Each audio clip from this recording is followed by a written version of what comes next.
Many of you know that I am a complete skeptic when it comes to ghosts, but there is one supposedly haunted location that has made me doubt my convictions, at least a little. And that place is Hampton Court Palace. Hampton Court Palace was gifted to Henry VIII in the early 1500s, and some people think two of his wives can still be found roaming its halls.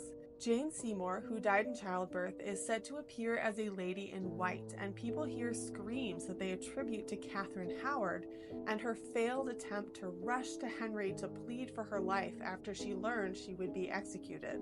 In 2002, Hampton Court Palace was the subject of a psychological study to test how factors like belief, the power of suggestion, and magnetic fields affect the likelihood that people will report a paranormal experience. Hundreds of participants were asked to wander around spaces known as the Haunted Gallery and the Georgian Rooms and note any strange experiences on a map.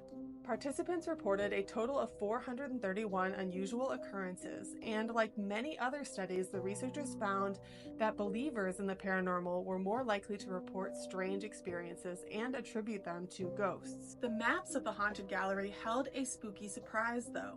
Despite the participants having no prior knowledge of the specific locations of ghost stories associated with the gallery, the locations they marked on their floor plans matched up with historical records of ghost activity.